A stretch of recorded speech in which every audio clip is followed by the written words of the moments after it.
firman Tuhan yang menjadi renungan kita pagi hari ini tanggal 12 apa 13? 13. Diambil dari kitab Matius 18 ayat 1 sampai 5. Demikian firman Tuhan. Siapa yang terbesar dalam kerajaan sorga? Pada waktu itu datanglah murid-murid itu kepada Yesus dan bertanya, siapakah yang terbesar dalam kerajaan sorga? Maka Yesus memanggil seorang anak kecil dan menempatkannya di tengah-tengah mereka, lalu berkata, Aku berkata kepadamu, sesungguhnya jika kamu tidak bertobat dan menjadi seperti anak kecil ini, kamu tidak akan masuk ke dalam kerajaan sorga. Sedangkan barang siapa merendahkan diri dan menjadi seperti anak kecil ini, dialah yang terbesar dalam kerajaan sorga. Dan barang siapa menyambut seorang anak seperti ini dalam namaku, ia menyambut aku. Demikian firman Tuhan. Ya, jadi ini adalah keterangan penjelasan situasi di dalam kerajaan sorga yang disampaikan oleh Tuhan Yesus sendiri kepada murid, ya tentu kepada kita yang ingin tahu gitu ya, yang ingin tahu seperti apakah sorga itu. Dan ya perlu juga kita tahu, mengetahui sesuatu yang akan datang itu jauh lebih baik daripada tidak tahu atau tidak mau tahu gitu ya. Karena ketika ada orang mau pergi ke satu tempat, maka orang akan bertanya bagaimana tempat itu gitu ya. Misalnya kalau tempat itu dingin, orang mempersiapkan diri untuk membawa selimut yang tebal atau pakaian yang untuk orang di daerah dingin, supaya nanti ketika kita sampai di sana kelengar gitu ya. Dan ketika memang daerah itu daerah yang panas, maka orang mempersiapkan diri dengan pakaian yang cocok. Ya, mungkin pakaian yang tipis, kemudian mungkin perlu bawa payung gitu, supaya jangan ya kita kelengar juga di sana. Nah, itu juga yang terjadi dalam pikiran murid-murid, dan Yesus menjelaskan bagi murid-murid dan bagi kita. Nah, Yesus mengilustrasikan itu supaya orang tuh paham gitu, supaya paham dengan membawa seorang anak kecil. Nah, dia bilang supaya kita itu bisa masuk surga, ya, supaya kita itu bisa masuk surga, ada dua kuncinya yang disampaikan. Pertama, harus bertobat. Ya, harus bertobat. Dan kedua, harus menjadi seperti anak kecil. Apa sih bedanya? Ya, orang bertobat ini pasti udah dewasa lah, dengan anak kecil. Nah, orang dewasa itu bedanya dengan anak kecil ya pasti soal pikiran, logika gitu ya. Orang dewasa itu biasanya dalam hal menerima sesuatu pasti ya yang jalan itu logikanya. Kenapa, mengapa, bagaimana, kok begitu. Nah, itu tuh orang dewasa. Dan orang dewasa juga udah mulai memikirkan sesuatu yang orang nggak tahu gitu ya. Orang nggak tahu gitu ya. Nah, menjadi anak kecil ya tentu konteks Alkitab itu seperti anak kecil itu yang selalu, anak kecil bagaimana anak kecil? Anak kecil tadi ya tidak menggunakan logikanya, nalurinya. Anak kecil itu akan suka, itu haus dengan susu. yang dimaksudkan di sini adalah bagaimana orang itu selalu rindu dan ingin untuk mendengarkan firman Tuhan. Ya.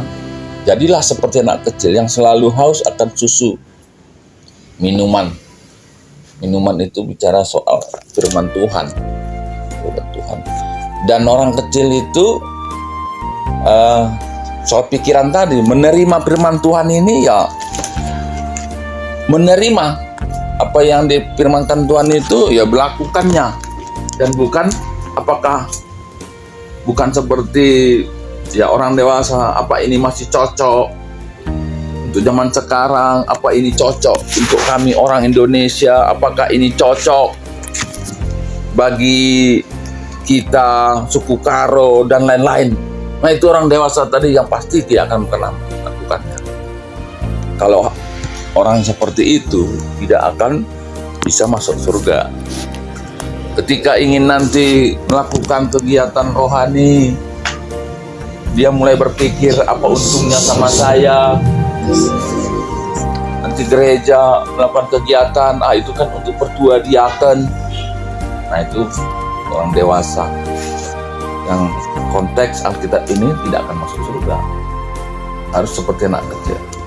Nah, dan yang kedua disebutkan ya, sedangkan barang siapa merendahkan diri menjadi seperti anak kecil ini, ya seperti anak kecil tadi ya, merendahkan diri. Ya, orang kecil itu juga pasti menghormati orang tua ya. Ya mau mengikuti ajaran orang tua, nah seperti itu ya. Dan tahulah akan keterbatasan, kekurangan orang anak kecil dan orang tua kan seperti itu, yang lebih dewasa. Dalam konteks ini dia bilang merendahkan diri, tahu diri lah, seperti itu. Kita ini tidak apa-apa gitu ya, dibandingkan dengan orang yang lebih dewasa, orang yang lebih segalanya. Merendahkan diri. Nah, baru yang ketiga, dan barang siapa menyambut seorang anak seperti ini dalam namaku,